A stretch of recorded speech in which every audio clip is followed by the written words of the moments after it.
ಜಯತಿ ಪರಾಶರಸೂನುಃ ಸತ್ಯವತಿ ಹೃದಯನಂದನೋ ವ್ಯಾಸಃ ಯಸ್ಯ ಆಸ್ಯ ಕಮಲಗಲಿತಂ ವಾङ्ಮಯಮೃತಂ ಜಗದ್ವಿಪತಿ ಭುಜಗಭೋಗಾಪಮೃದ್ಯಮ್ಯ ಹೃದಯಂ ನಿಜಭುಜಂ ದಕ್ಷಿಣಂ ಲಕ್ಷಣಾಢ್ಯಂ ಲಲಿತಮುದ್ರಿಕ್ತವಿಜ್ಞಾನಮುದ್ರಂ ಭಜ ಭಜ ಅನಂತಮಿತ್ಯಾಲಪಂತಂ ಪ್ರಣತವಾನ್ ಪ್ರಾಣಿನಾಂ ಪ್ರಾಣಭೂತಂ ಪ್ರಣತಿಭಿಪ್ರೀಣಯೇ ಪೂರ್ಣಬೋಧಂ ಭವದವೋಷ್ಣೇನ ತಾತಪ್ಯಮಾನಾನ್ ಭುವಿ ಪರಂ ನಾತಮಪ್ರೇಕ್ಷಮಾಣಾನ್ ಭುವನಮಾನ್ಯೇನ ಚ ಅನ್ಯೇನ ದೋಷ್ಣಾ ಭವತು ಭೀರ್ಮಾ ಇತಿ ನ ಸಾಂತ್ವಯಂತಂ ಪ್ರಣತವಾನ್ ಪ್ರಾಣಿನಾಂ ಪ್ರಾಣಭೂತಂ ಪ್ರಣತಿಭಿಪ್ರೀಣಯೇ ಪೂರ್ಣಬೋಧಂ ಜನ್ಮಾದ್ಯಸ್ಯ ಯತೋನ್ಮಯಾದಿತರತಶ್ವ ಅರ್ಥೇಷ್ಟವಿಘ್ನಸ್ವರಾಟ್ ತೇನೇ ಬ್ರಹ್ಮಹೃದಾಯ ಆದಿಕವಯೇ ಮುಖ್ಯಂತಿ ಯಂ ಸೂರಯಃ ತೇಜೋ ವಾರಿಮೃದಾಂ ಯಥಾ ವಿನಿಮಯೋ ಯತ್ರ ತ್ರಿಸರ್ಗೋ ಮೃಷಾ ಧಾಮ್ನಾ ಸ್ವೇನ ಸದಾ ನಿರಸ್ತಕುಹಕಂ ಸತ್ಯಂ ಪರಂ ಧೀಮಹಿ ನಾರಾಯಣಂ ನಮಸ್ಕೃತ್ಯ ನರಂಚೈವ ನರೋತ್ತಮಂ ದೇವೀಂ ಸರಸ್ವತೀಂ ವ್ಯಾಸಂ ತಥೋ ಗ್ರಂಥಮುದೀರಯೇ. ಭಾಗವತದ ಸಪ್ತಾಹದ ಚಿಂತನದಲ್ಲಿ ನೆನ್ನೆ ಸಿಕ್ಕಾಗ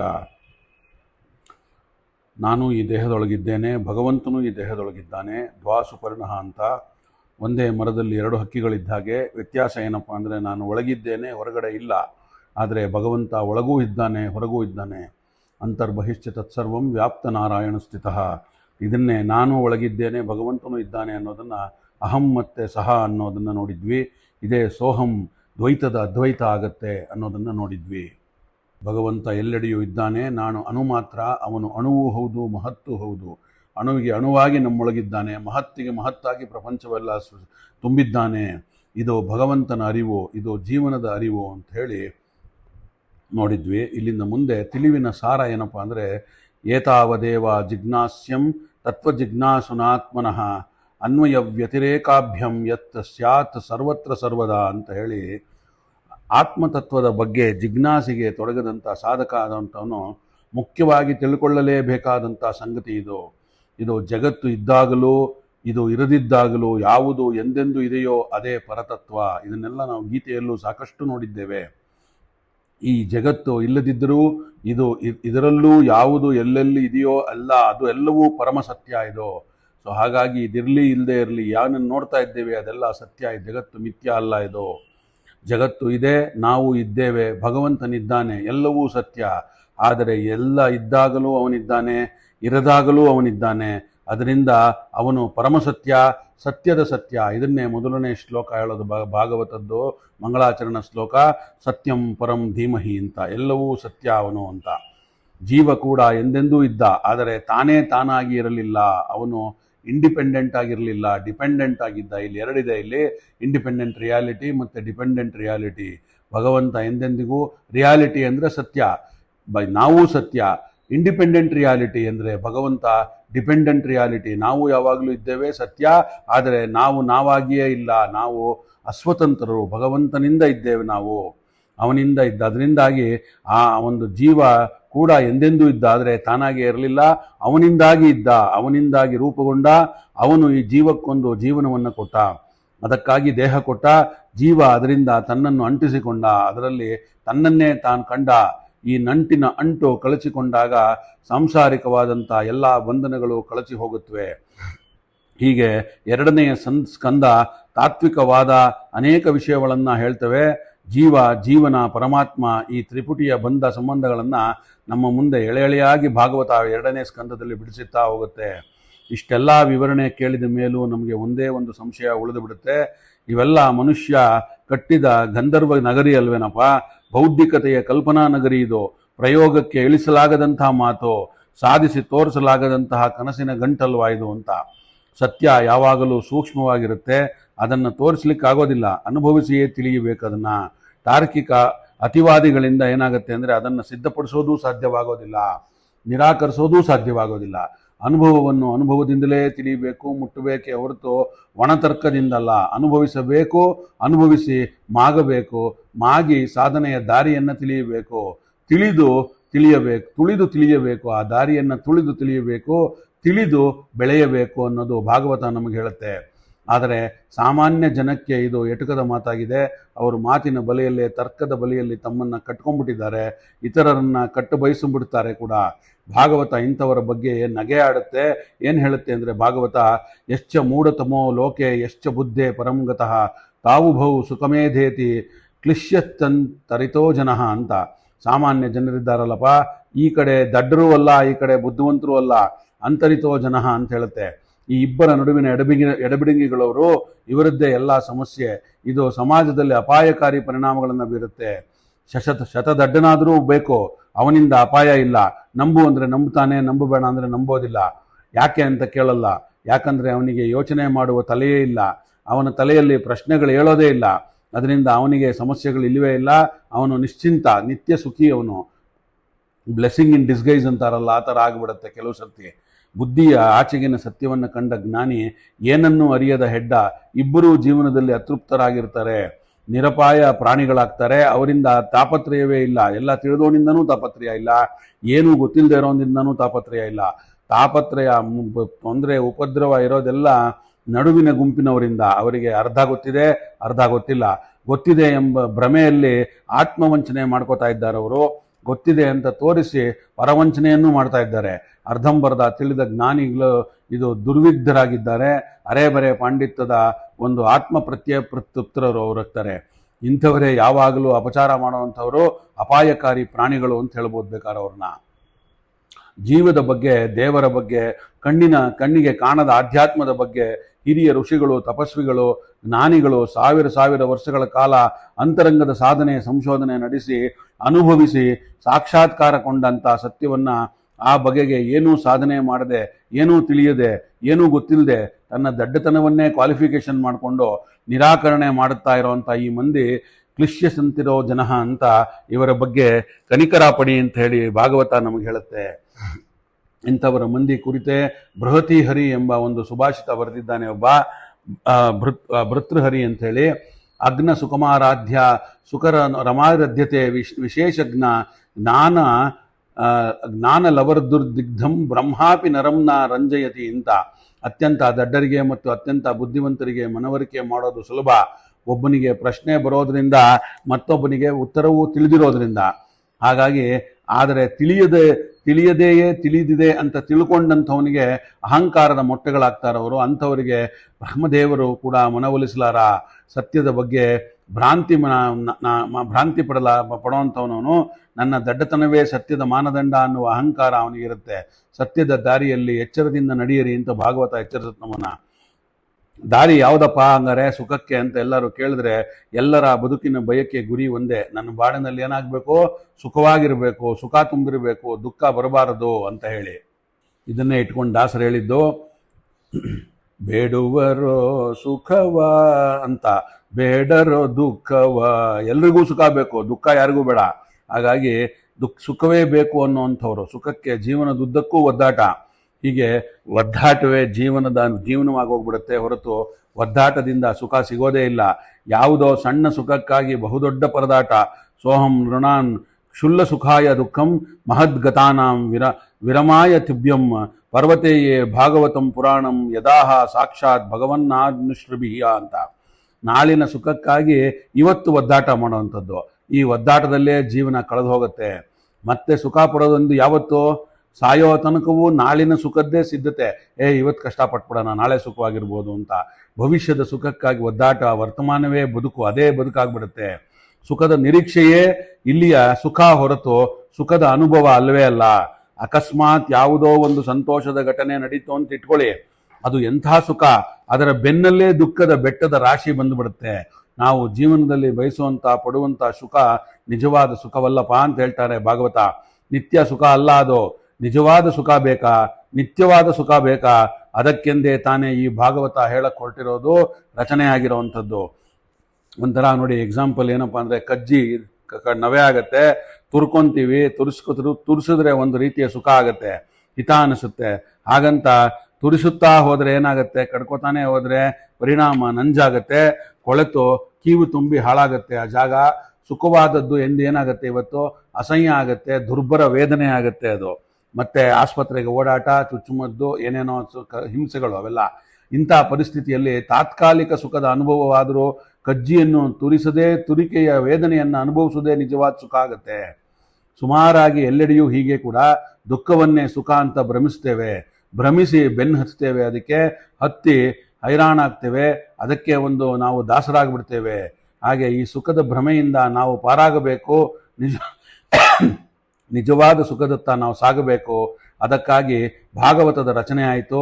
ಭಗವಂತನೇ ಸ್ವತಃ ಋಷಿಗಳಿಗೆ ಒರೆದ ಮಾತು ಇದು. ಅನುಭಾವಿಗಳು ಆಳವಾದ ಅನುಭವದ ಮಾತನ್ನ ಕೂಡಿಟ್ಟ ಆಧ್ಯಾತ್ಮದ ಅಪೂರ್ವ ತವನಿಧಿ ಇದಪ್ಪ, ಕೇಳಿಸ್ಕೊ ಅಂತ ಶುಕಾಚಾರ್ಯರು ಹೇಳ್ತಾ ಇದ್ದಾರೆ.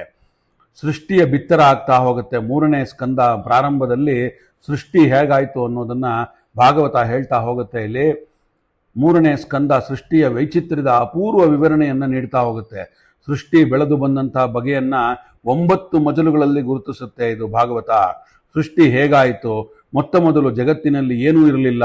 ವ್ಯಕ್ತ ಸೃಷ್ಟಿಗೆ ಮೂಲವಾದಂಥ ಅವ್ಯಕ್ತ ಒಂದೇ ಒಂದಿತ್ತು. ಇದೇ ಮೂಲ ಪ್ರಕೃತಿ. ಸೃಷ್ಟಿಯ ಮೂಲ ದ್ರವ್ಯ ಇದು. ಇದೇ ಗುಣತ್ರಯ, ಸತ್ವ, ರಜಸ್ಸು, ತಮಸ್ಸು, ಈ 3 ಗುಣಗಳ ಸಮಷ್ಟಿ. ಇವತ್ತಿನ ಪರಿಭಾಷೆಯಲ್ಲಿ ಇವನ್ನ ನ್ಯೂಟ್ರಾನ್, ಪ್ರೋಟಾನ್ ಅಥವಾ ಎಲೆಕ್ಟ್ರಾನ್ ಅಂತಾರೆ. ಅಂದರೆ ನ್ಯೂಟ್ರಾನ್ ಅಂದರೆ ಸತ್ವ, ಪ್ರೋಟಾನ್ ಅಂದರೆ ರಜಸ್, ಎಲೆಕ್ಟ್ರಾನ್ಸ್ ಅಂದರೆ ತಮಸ್ಸು ಅಂತ ಕರಿಬಹುದೇನೋ. I am just saying. ಒಂದು ಸೃಷ್ಟಿಕಾರಣವಾದಂತಹ ಧನಶಕ್ತಿ ಇದು, ಸೃಷ್ಟಿಕಾರವಾದಂಥದ್ದು. ಇನ್ನೊಂದು ಸಂಹಾರಕಾರವಾದಂತಹ ಋಣಶಕ್ತಿ. ಮತ್ತೊಂದು ಎರಡರಲ್ಲೂ ಸಮತೋಲನವನ್ನು ಕಾಯ್ದುಕೊಂಡಿರುವಂತಹ ಪಾಲನೆ ಕಾರಣವಾಗುವಂಥ ಸಮಶಕ್ತಿ ಇದು. ಹೀಗೆ ಸತ್ವ, ರಜಸ್ಸು, ತಮಸ್ಸುಗಳಿಂದ ಸ್ಥಿತಿ ಸಂಹಾರಗಳು ನಡೆಯಕ್ಕೆ ಶುರುವಾದವು. ವಿಶ್ವದ ರಚನೆ ಕಾರಣವಾದಂಥ ಈ ಗುಣತ್ರಯದ ಪರಸ್ಪರ ಪರಿಮಾಣ ಹೇಗೆ ಅಂತಂದರೆ 4:2:1 ಅಂತ ಇಟ್ಕೋಬೋದು. ಅಂದರೆ 4ಕ್ಕೆ 2ಕ್ಕೆ 1 ಅಂತ ಭಾಗ. ತಮಸ್ಸು 1 ಪಟ್ಟಾದರೆ ಅದರ 2 ಪಟ್ಟು ರಜಸ್ಸಾಗತ್ತೆ, ಅಂದರೆ 1:2 ಆಗುತ್ತೆ. ಅದು ರಜಸ್ಸಿನ 2 ಪಟ್ಟು ತಮಸ್ಸು ಆಗುತ್ತೆ. ಹಾಗಾಗಿ 4 ಪಟ್ಟು ತತ್ವ ಆಗತ್ತೆ, ಅಂದರೆ 4:2:1 ಆಯಿತು. ಇದರಿಂದ ಸ್ಪಷ್ಟ ಆಗುವಂಥ ಅಂಶ ಏನಪ್ಪ ಅಂದರೆ, ಇಡೀ ಸೃಷ್ಟಿಯಲ್ಲಿ 7ನೇ 4 ಅಂಶ ಸತ್ವವೇ ತುಂಬಿದೆ, 7ನೇ 2 ಅಂಶ ರಜಸ್ಸು ತುಂಬಿದೆ, ಮತ್ತು 7ನೇ 1 ಅಂಶ ಮಾತ್ರ ತಮಸ್ಸಾಗಿದೆ. ಹೆಂಗೆ 7 ಬಂತು? 4 ಪಟ್ಟು ಸತ್ವ, 2 ಪಟ್ಟು ರಜಸ್ಸು, 1 ಪಟ್ಟು ತಮಸ್ಸು, 7 ಆಯಿತು. ಹಾಗಾಗಿ ಈ 4 ಅಂಶ ಸತ್ವ ಅಂದರೆ ಶುದ್ಧ ಸತ್ವ ಆಗುತ್ತೆ. ಆದರೆ ಶುದ್ಧ ಸತ್ವದಂತೆ ಶುದ್ಧ ರಜಸ್ಸು ಮತ್ತು ಶುದ್ಧ ತಮಸ್ಸು ಅನ್ನೋದು ಇಲ್ವೇ ಇಲ್ಲ. 7ನೇ ಅಂಶ 2 ಅಂಶದ ರಜೋಗುಣದ ರಾಶಿಯಲ್ಲೂ ಕೂಡ ಸತ್ವ ತಮೋಗುಣಗಳ ಬೆರೆತುಕೊಂಡಿವೆ. ಹಾಗೆಯೇ 7ನೇ 1 ಅಂಶದ ತಮೋಗುಣ ರಾಶಿಯಲ್ಲೂ ಸತ್ವ ರಜೋಗುಣಗಳು ಬೆರೆತುಕೊಂಡಿವೆ. ರಜೋಗುಣದ ರಾಶಿಯಲ್ಲಿ ಸತ್ವ, ರಜಸ್ಸು, ತಮಸ್ಸುಗಳು ಪರಸ್ಪರ ಪ್ರಮಾಣ ಅನುಕ್ರಮವಾಗಿ 100:1:0.01 ಅಂತ ಹೇಳ್ಬೋದು. ಇದರಂತೆ ರಜೋಗುಣದ ರಾಶಿಯಲ್ಲೂ ಕೂಡ ಸತ್ವಗುಣದ್ದೇ ಬಹುಪಾಲು ಆಗಿರುವಾಗ ಸತ್ವದ 100ನೇ 1 ಪಾಲಷ್ಟೇ ರಜೋಗುಣ ಮತ್ತು ರಜಸ್ಸಿನ 100ನೇ 1 ಪಾಲು ತಮೋಗುಣ ಆಗತ್ತೆ. ಹೀಗೇನೆ ತಮೋಗುಣದ ರಾಶಿಯಲ್ಲಿ ಸತ್ವ, ತಮಸ್ಸು, ರಜಸ್ಸುಗಳ ಪ್ರಮಾಣ 10:1:0.1, 10ಕ್ಕೆ 1ಕ್ಕೆ 0.1 ಆಗತ್ತೆ. ಅರ್ಥ ಏನಪ್ಪ ಅಂದರೆ, ತಮೋಗುಣದ ರಾಶಿಯಲ್ಲೂ ಸತ್ವದ್ದೇ ಸಿಂಹ ಪಾಲಾಗತ್ತೆ. 1 ಪಾಲು ತಮಸ್ಸಾದರೆ ಅದರ 10 ಪಾಲು ಸತ್ವಗುಣ ಮತ್ತು ತಮಸ್ಸಿನ 10ನೇ 1 ಪಾಲು ರಜೋಗುಣ ಆಗುತ್ತೆ. ಈ ರೇಷಿಯೋ ಏನಾಗುತ್ತೆ ಅಂದರೆ ತಪ್ಪಿ ಒಂದಕ್ಕೊಂದು ಕಲಬೆರಕೆ ಆದಾಗ ಗುಣವೈಷಮ್ಯ ಉಂಟಾಗತ್ತೆ. ಇದರಿಂದ ಒಂದು ಬಗೆಯ ಎನರ್ಜಿ, ಒಂದು ಬಗೆಯ ಕಂಪನ ವೈಬ್ರೇಷನ್ ಉಂಟಾಗತ್ತೆ. ಈ ಮೊದಲ ಕಂಪನವೇ ಸೃಷ್ಟಿಯ ಆರಂಭ ಅನ್ನೋದನ್ನು ನಾವು ತಿಳ್ಕೋಬೇಕು. ಬಹಳ ಸ್ಪಷ್ಟವಾಗಿ ಭಾಗವತದಲ್ಲಿ ಇದು ಪೂರ್ತಿ ಡೀಟೇಲ್ ಆಗಿ ಬಂದಿದೆ. ಇದನ್ನು ನಾನು ಸಮ್ಮರೈಸ್ ಮಾಡಿ ಹೇಳಲಿಕ್ಕೆ ಪ್ರಯತ್ನ ಪಡ್ತಾ ಇರುವಂಥದ್ದು. ಈ ರೇಷಿಯೋ ತಪ್ಪಿಕೊಂಡು ಕಲಬೆರಕೆ ಆದಾಗ ಮಾತ್ರ ಒಂದು ಎನರ್ಜಿ, ಒಂದು ವೈಬ್ರೇಷನ್ ಉಂಟಾಗಿ ಇದು ಏನಾಗುತ್ತೆ ಅಂದರೆ ಸೃಷ್ಟಿ ಪ್ರಾರಂಭ ಆಗತ್ತೆ. ನಿಷ್ಕಂಪವಾದ ನಿಶ್ಚಲವಾದ ಸ್ಥಿತಿ, ಪ್ರಳಯ, ಕಂಪನ, ಆ ಒಂದು ಚಲನವೇ ಸೃಷ್ಟಿ. ಯಥೇದಾನೀಂ ತಥಾಗ್ರೇ ಚ ಪಾಶ್ಚಾದಪ್ಯೇತಿ ದೇಶ್ರುತಂ ಸರ್ಗೋ ನವವಿಧಸ್ಯ ಪ್ರಾಕೃತೋ ವೈಕೃತಶ್ಚ ಯಃ ಕಾಲದ್ರವ್ಯ ಗುಣೈರಸ್ಯ ತ್ರಿವಿಧ ಪ್ರತಿಸಂಕ್ರಮ ಅಂತ. ಈ ವಿಶ್ವದ ನಶ್ವರವಾದರೂ ಕೂಡ ಸೃಷ್ಟಿಯ ಪ್ರವಾಹ ಅನಾದಿ ಅನಂತ ಅಂತ ತಿಳ್ಕೋಬೇಕು. ಇದು ಹಿಂದೆ ಇತ್ತು, ಮುಂದೂ ಇರುತ್ತೆ, ಎಂದೆಂದಿಗೂ ಇರುತ್ತೆ. ಇದು ಪ್ರಳಯದ ಅನಂತರ ಸೃಷ್ಟಿ, ಸೃಷ್ಟಿಯ ಅನಂತರ ಪ್ರಳಯ, ಪ್ರಳಯದ ಅನಂತರ ಮತ್ತೆ ನವವಿಧವಾದ ಸೃಷ್ಟಿ. ಇದು ನಿರಂತರ ಕ್ರಿಯೆ.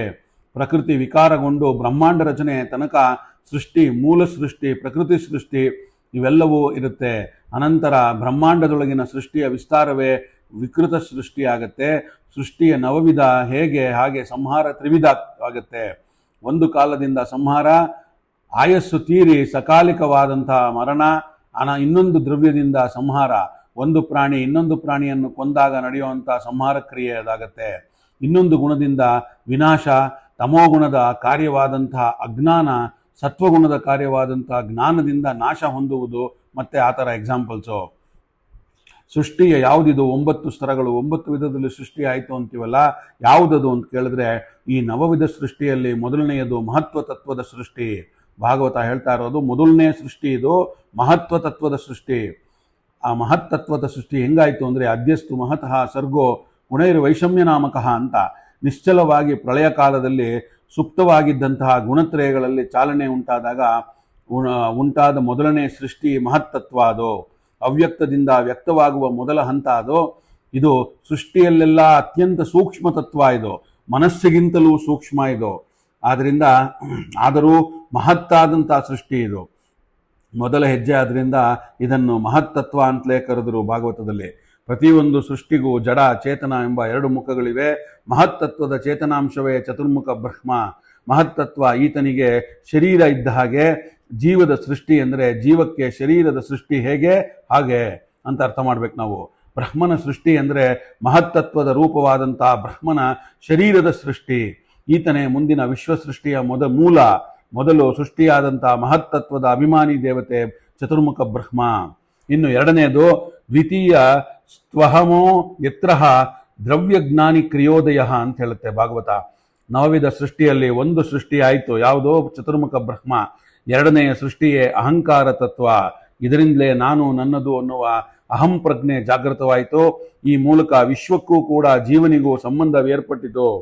ಹೀಗೆ ಮಹತ್ತತ್ವಕ್ಕೆ ಕಾರಣವಾದ ರಜೋಗುಣದ ರಾಶಿಯಲ್ಲಿ ಸೇರಿಕೊಂಡಿರುವಂಥ ತಮೋಗುಣದಿಂದ ಅಹಂಕಾರದ ಸೃಷ್ಟಿಯಾಯಿತು. ಇದರ ಅಭಿಮಾನಿ ದೇವತೆ ರುದ್ರದೇವರು.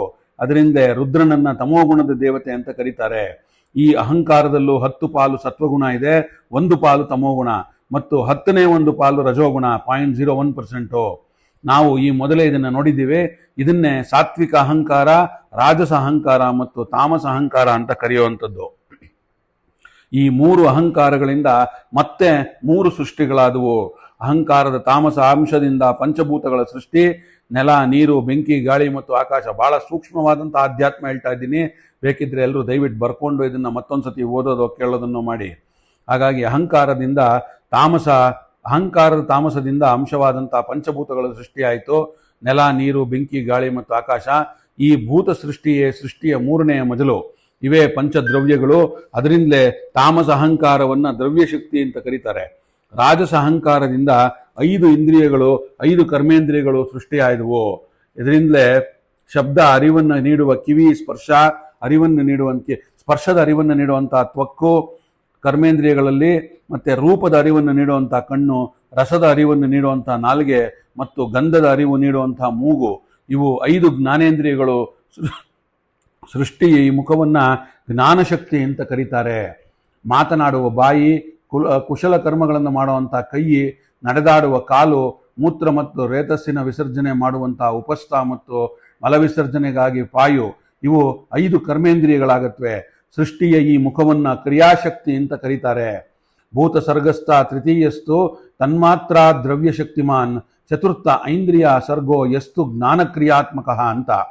ಪಂಚಭೂತಗಳ ಸೃಷ್ಟಿ ದ್ರವ್ಯ ಶಕ್ತಿಮಯವಾದಂಥ ಸೃಷ್ಟಿಯ 3ನೇ ಮಜಲಾದರೆ, ಜ್ಞಾನಶಕ್ತಿ ಕ್ರಿಯಾಶಕ್ತಿ ರೂಪವಾದಂಥ ಜ್ಞಾನೇಂದ್ರಿಯ ಕರ್ಮೇಂದ್ರಿಯಗಳ ಸೃಷ್ಟಿಯ 4ನೇ ಬಿತ್ತರ ಅಥವಾ ಸ್ಥರ ಆಗತ್ತೆ. ಅಹಂಕಾರದ ತಾತ್ವಿಕ ಅಂಶದಿಂದ ಮನಸ್ಸಿನ ಸೃಷ್ಟಿಯಾಗತ್ತೆ ಆಯಿತು. ಜೊತೆಗೆ ಈ ಎಲ್ಲ ಇಂದ್ರಿಯಗಳ ಅಭಿಮಾನಿ ದೇವತೆಗಳು ಸಾತ್ವಿಕ ಅಹಂಕಾರದಿಂದ ಸೃಷ್ಟಿಯಾದರು. ಇದನ್ನು ವೈಕಾರಿಕ ಸೃಷ್ಟಿ ಅಂತ ಕರೀತಾರೆ. ಈ ವೈಕಾರಿಕ ಸೃಷ್ಟಿಯ 5ನೇ ಸ್ಥರ ಆಯಿತು.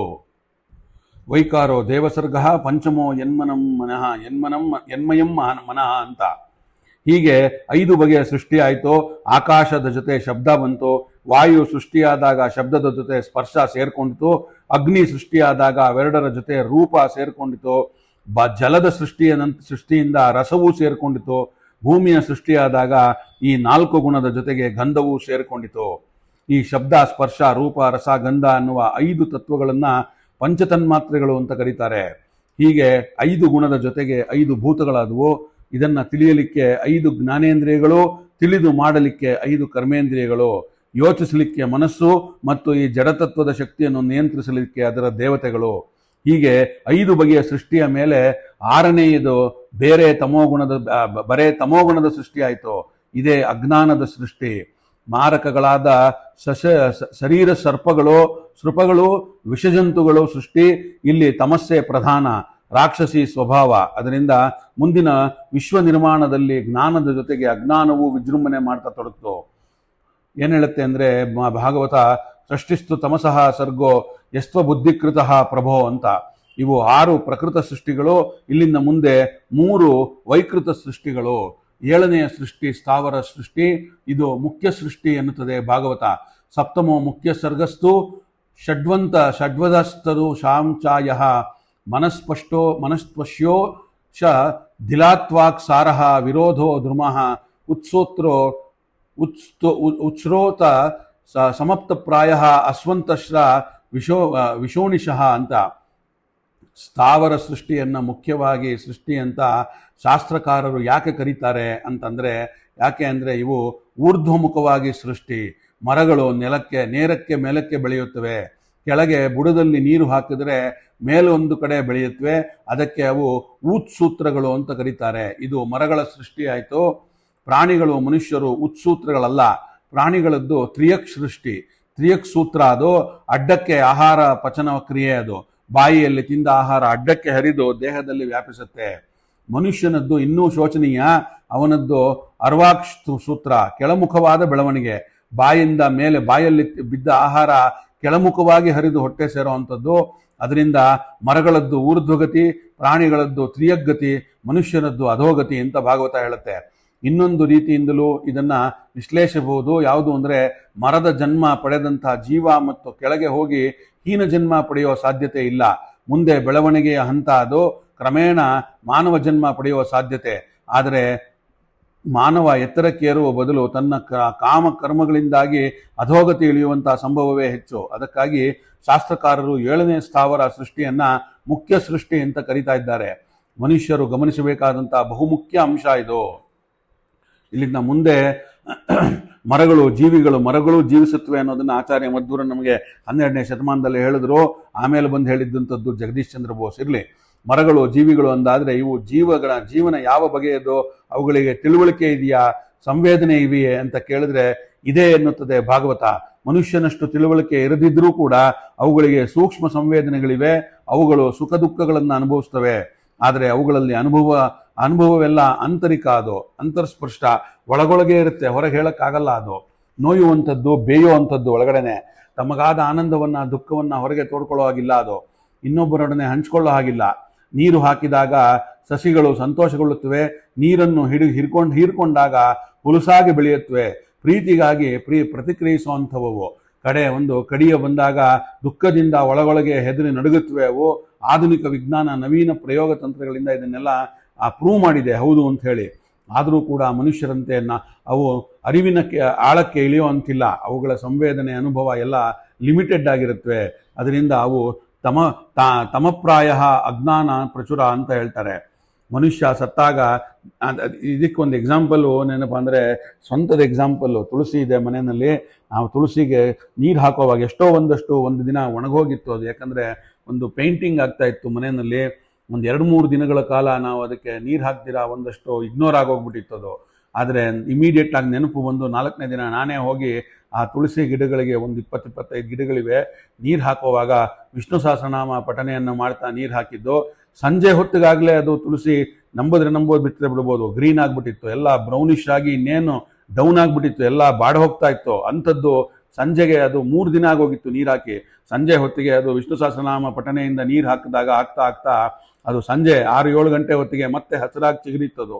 ಮನುಷ್ಯ ಅದು ಎಕ್ಸಾಂಪಲ್ಗೋಸ್ಕರ ಹೇಳಿದೆ. ಮರಗಳಿಗೂ ಅಥವಾ ಗಿಡಗಳಿಗೂ ಜೀವ ಇದೆ ಅನ್ನೋದಕ್ಕೆ, ಖುಷಿ ಪಡುತ್ತೆ ಅನ್ನೋದಕ್ಕೋಸ್ಕರ. ಅದು ಮನುಷ್ಯ ಸತ್ತಾಗ ದೇಹ ಕೊಳೆತು ನಾರುತ್ತೆ. ಆದರೆ ಮರಗಳು ಸತ್ತರೆ ನಾರೋದಿಲ್ಲ, ಒಣಗಿ ಕಟ್ಟಿಗೆ ಆಗುತ್ತೆ. ಸತ್ತ ಮೇಲೂ ಉರುವಲಾಗಿ ಮನುಷ್ಯನಿಗೆ ಉಪಯೋಗಕ್ಕೆ ಬರುತ್ತವೆ. ಇದು ಈ ಸೃಷ್ಟಿಯ ಹೆಚ್ಚಳ. ಅದರಿಂದ ಇದು ಮುಖ್ಯ ಸೃಷ್ಟಿ. ಅದಕ್ಕಾಗಿ ಭಾಗವತ ಮರಗಳನ್ನು ವಿಶೂಷಿಗಳು ಅಂತ, ಅಂದರೆ ಒಣಗುವಂಥವು ಅಂತ ಕರೆದಿದೆ. ಈ ಮರಗಳು ಎಷ್ಟು ಬಗೆಯವು ಅಂತಂದರೆ, ಪ್ರಾಚೀನ ವಿದ್ವಾಂಸರು ಸ್ಥಾವರಗಳಲ್ಲಿ 6 ಬಗೆಯದು ಅಂತ ಗುರುತಿಸ್ತಾರೆ. ಮೊದಲನೇದು ವನಸ್ಪತಿಗಳು, ಅಂದರೆ ಯಾವುದು ಹೂ ಬಿಡದೆ ಹಣ್ಣು ಬಿಡತಕ್ಕ ಹೆಮ್ಮರಗಳು. ಧ್ರುಮಗಳು, ಹೂ ಬಿಟ್ಟು ಹಣ್ಣು ಬಿಡುವಂತಹ ಹೆಮ್ಮರಗಳು. ಮೂರನೇದು ಔಷಧಿಗಳು, ಫಲ ಬಿಟ್ಟ ಕೂಡಲೇ ಸಾಯುವ ಬೆಳೆ ಅದು. ನಾಲ್ಕನೇದು ಲತೆಗಳು, ಬಳ್ಳಿಗಳು ಮತ್ತು ಪುಟ್ಟದಾಗಿ ಬೆಳೆಯುವಂತಹ ಗಿಡಗಳು ವರ್ಗ ಅದು. ಐದನೇದು ವಿರುತ್ತುಗಳು, ಅಂದರೆ ಪೊದರಾಗಿ ಬೆಳೆಯುವಂತಹ ಗಿಡಗಳು ಅದು. ಆರನೇದು ತ್ವಕ್ಸಾರಗಳು, ಒಳಗೊಳಗೆ ಟೊಳ್ಳಾಗಿ ತೊಗಟೆಯಲ್ಲಿ ಸಾರವಾದಂಥ ಬಿದಿರು ಅಂಥವುಗಳು ಮುಂತಾದವು. ಈ ಥರ ಮರಗಳ ಒಂದು ಸೃಷ್ಟಿ ಈ ಥರದ್ದು ಅಂತ ತಿಳಿಬೋದಾಗಿದೆ. ಇನ್ನು ಇವತ್ತಿನ ಈ ಒಂದು ಭಾಗವತ ಚಿಂತನವನ್ನು ಇಲ್ಲಿಗೆ ನಿಲ್ಲಿಸಿ ಇದನ್ನು 4 ಕಾಲಿನ ಮತ್ತು 2 ಕಾಲಿನ ಪ್ರಾಣಿಗಳನ್ನು ಸೃಷ್ಟಿಯನ್ನು ನೋಡಬೇಕಾಗಿದೆ ನಾವು. ಅಂದರೆ ಮನುಷ್ಯನ ಸೃಷ್ಟಿ, ಪ್ರಾಣಿಗಳ ಸೃಷ್ಟಿ ಭಾಗವತದಲ್ಲಿ ಅದನ್ನು 3ನೇ ಸ್ಕಂದದಲ್ಲಿ ಡೀಟೇಲ್ ಆಗಿ ಹೇಳಿದೆ. ಅದನ್ನು ನಾಳೆ ಸಿಕ್ಕಾಗ ನೋಡೋಣ ಅಂತ ಹೇಳ್ತಾ ಇವತ್ತಿನ ಈ ಭಾಗವತ ಚಿಂತನವನ್ನು ನನ್ನ ಗುರುಗಳಾದ ಬನ್ನಂಜೆಯವರಿಗೆ ಹಾಗೂ ಅವರ ಅಂತರ್ಯಾಮಿಯಾದ ಶ್ರೀಮದ್ ಆಚಾರ್ಯರು ಮತ್ತು ಕೃಷ್ಣ ಪರಮಾತ್ಮನ ಪಾದಗಳಿಗೆ ಅರ್ಪಣೆಯನ್ನು ಮಾಡೋಣ. ಶ್ರೀಕೃಷ್ಣಾರ್ಪಣಮಸ್ತು. ಸರ್ವೇ ಸಜ್ಜನ ಸುಖಿನೋ ಭವಂತು.